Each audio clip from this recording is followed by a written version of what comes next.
Allah bizi özü ilə söhbət eləməyə dəvət edib. O söhbətin adı duadır. O söhbət duadan ibarətdir. Biz dua eləyə biliriksə, Allah bizi dəvət eləyib. Dəvət eləyib ki, bəndəm, gəl əyləş mənlə söhbət elə. Quran buyurur, Udu'uni əstəcib ləkum. Allah buyurur, məni çağırın, mən sizə cavab verim. Məni çağırın, məndən bir şey istəyin, görün mən sizə necə əta eləyirəm. Udu'uni əstəcib ləkum. Allah Davud əleyhissalama vəhy elədi, buyurdu, ya Davud, xoşluqda və rahatlıqda məni çağır ki, sən çətinliyə düşəndə də mən sənin duava cavab verim.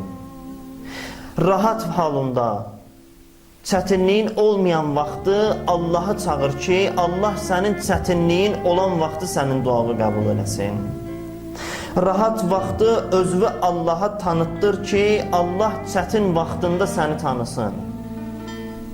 Çətinliyə düşəndə ki, Allahı çağıracaqsan, həmin vaxtı yox, rahatçılıq vaxtı insan gərək özünü Allaha tanıtdırsın. Ki, insan çətinliyə düşəndə Allah onun duasına cavab versin, duanı qəbul eləsin. Ola bilər bir nəfər desin ki, mən dua edirəm, duam amma qəbul olmur. Allah deyir, məni çağırın, mən sizə cavab verim. Ola bilər bir nəfər desin, mən çağırıram Allahı, amma Allah cavab vermir mənə. Mənim duamı qəbul eləmir. Biz başa düşməliyik ki, o şey ki, bizə məsləhətdir, bizə o şeyləri verirlər. Bizim məsləhətimiz olmayan şeyləri, ola bilər biz istəyirik Allahdan. Amma o şey ki, bizə məsləhətdir, Allah onu bizə vermir. O şeyi verirlər ki, o şey bizə məsləhət olsun. Uşaq görürsən, anasından məsələn pul istəyir. Valideyn bilir ki, bu pulu verməklə bu uşaq uçuruma tərəf gedir. Verməyəndə görürsən, anasından inciyir, atasından inciyir, küsür. Amma başa düşmür ki, bu günlərim onun əlinin pula öyrəşməsi onun xeyrinədir, onun ziyanınadır. Bugün onun əlinin pula öyrəşməsi, əlinin kitabdan uzaqlaşmasına səbəb olur. Görürsən, kitab oxumayacaq, dərs oxumayacaq, meyl eləməyəcək dərsə. Bunu valideyn bilir, onu uzaqlaşdırır puldan. Ola bilər, inciyir valideyndən. Amma valideyn başa düşür ki, bunun xeyrinə olan budur. Bu başa düşmür öz xeyrin, ziyanın. Biz o uşaq kimiyik ki, Allah bilir bizim xeyrimiz nədədir, ziyanımız nədədir. Ona görə biz bəzən elə şeylər istəyirik, o şeylər bizim ziyanımızadır, xeyrimizə deyil. Ona görə Allah bizə onu vermir. Biz əgər Allahı hikmət sahibi kimi qəbul eləmişiksə, biz qəbul ediriksə Allah hikmət sahibidir. Əgər biz qəbul ediriksə Allah bəndələrinin halından xəbərdardır, biz Allahı belə Allah qəbul ediriksə, ki Allah alimdir.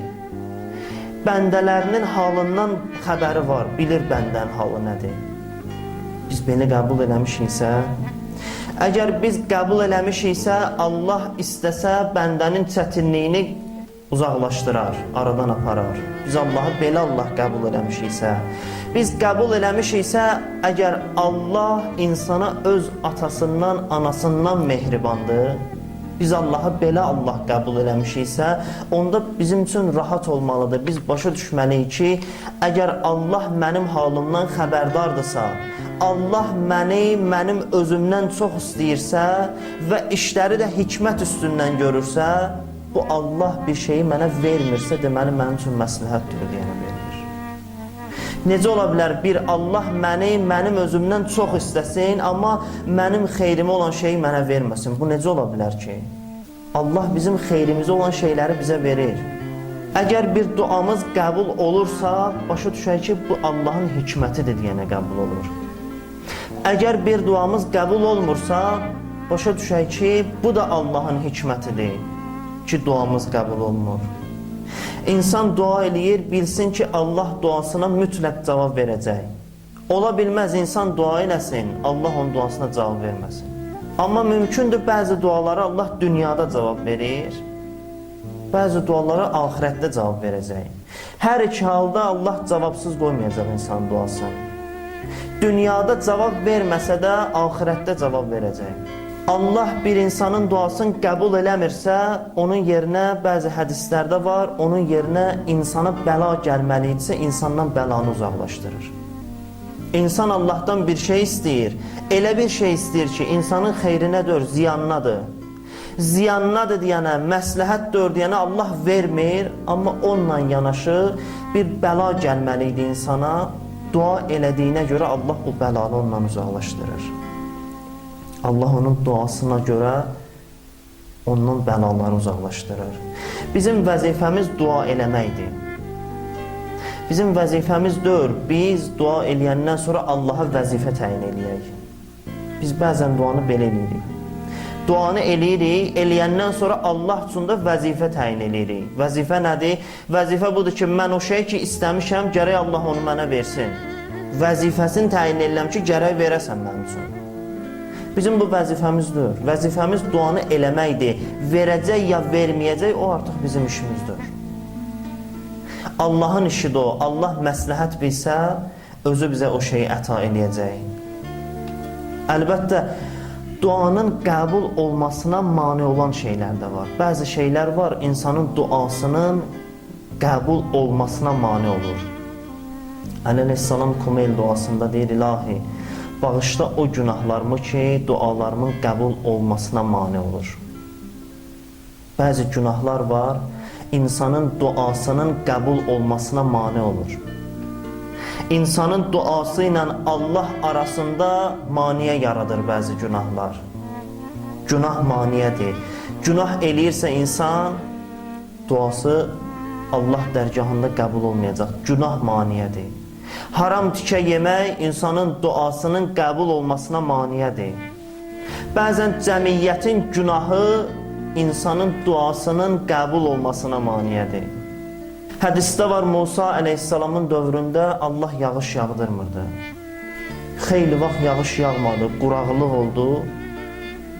Musa əleyhissalam yığışdı, bütün qövmü yığışdılar, hamısı yığışdılar bir yerə. Çıxdılar bir səhraya ki, Allaha dua eləsinlər, Allah yağış göndərsin. Dua elədilər, duadan sonra Allah vəhy elədi ki, Musa, nə qədər dua eləyəsiz, mən yağışı yağdırmayacağam. Dedilər, İlahi, bəs neyiniyək, yolu nədir?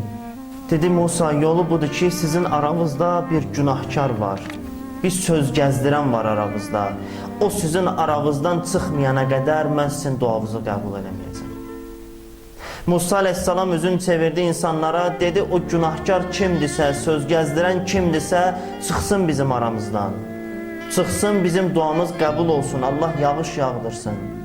Bu fikirləşdi ki, əgər mən bu insanların arasından çıxsam, mən rüsvay olacam. Abrım gedəcək. Allaha dedi, İlahi, mən buradan necə çıxım axı? Mən buradan çıxdım, mənim onunla da abrım getdi şəhərdə. Gərək ondan sonra mən bunların arasından köçüm çıxım gedim, mən burada yaşaya bilmərəm da. Abrım tökülər. Dedi, İlahi, sən şahidsən ki, mən tövbə edirəm. Mən əməlimdən xəcalət çəkdim, mən utandım əməlimdən. Mən başa düşdüm, pis əməl görmüşəm. Və əməlimdən də tövbə edirəm. Ondan sonra buyurur, Allah yağış yağdırdı. Hədis buyurur, Allah onların duasına görə yox, o günahkarın tövbəsinə görə yağışı yağdırdı. Allahın Peyğəmbəri bəzən dua eləyir, Allah deyir, yox. Duanın qarşısını alan maniyə var. Günah elə bir maniyədir ki, dua ilə Allah arasında mütləq hicab yaradır, pərdə yaradır. Ona görə insan gərək dua eləməmişdən qabaq yaxşıdır ki, tövbə eləsin. Duaya başlamamışdan qabaq, ona görə tövsiyə eləyiblər ki, başlamamışdan qabaq yaxşıdır ki, insan birinci tövbə eləsin, ondan sonra dua eləməyə başlasın. Duaya başlamamışdan qabaq yaxşıdır ki, duadan qabaq da Əhl-i Beytə salavat zikr eləsin, duadan sonra da Əhl-i Beytə salavat zikr eləsin. Deyirlər, iki dua, o dua ki, Allah Peyğəmbər və onun Əhl-i Beyti barəsində eləyir insan, Allah o duanı mütləq qəbul eləyər.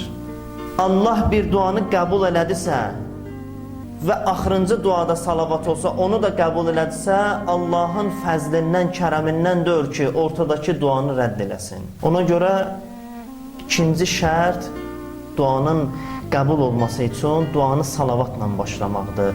Bəzi hədislərdə üçüncü şərt kimi göstəriblər, duaya başlamamışdan qabaq buyurublar, yaxşıdır ki, insan ya Ərhəmər Rahimin desin, ondan sonra duasın. Hədisdə var 7 dəfə bir insan deyə ya Ərhəmər Rahimin. Ondan sonra hacətin istəyə, Allah buyurur, bəli, mən Ərhəmər Rahiminəm. Hər nə istəyim var, hacətim var, məndən istə. İnsan ona görə gərək duanın bu şərtlərinə əməl eləsin, riayət eləsin, ondan sonra duasın, Allahdan bir istəyin istəsin. Və ən böyük şərti, duanın qəbul olması üçün ən böyük, ən önəmli, ən əhəmiyyətli şərt insanın öz Allahını düzgün tanımasıdır. İnsanın öz Allahına mərifətinin olmasıdır. Bu ən mühüm şərtdir. Hədisdə var, gəldilər İmam Sadiq əleyhissalamın yanına, dedilər, yəbnə Rəsulullah, biz Allaha dua edirik, Allah bizim duamızı qəbul eləmir. Bu sözü Quranda deyib, dua eləyin, dualarınızı qəbul eləyin, biz eləyirik, Allah qəbul eləmir. İmam çox qəribə bir söz dedi. İmam Sadiq buyurdu, siz elə bir varlıqdan elə bir şey istəyirsiniz ki, özünüz o varlığı heç tanımırsınız. Sən tanımadığın bir varlıqdan bir şey istəyirsən, o sənə necə əta eləsin? Sən Allaha düzgün şəkildə mərifət tapmamısansa, Allaha düzgün şəkildə tanımamısansa, elədiyin dua cavabsız qalacaq. Biz Allaha düzgün şəkildə tanımırıqsa, Allahdan necə bir şeyi düzgün şəkildə istəyə bilərik ki? Ona görə duanın qəbul olması üçün duanın şərtlərinə əməl eləmək lazımdır.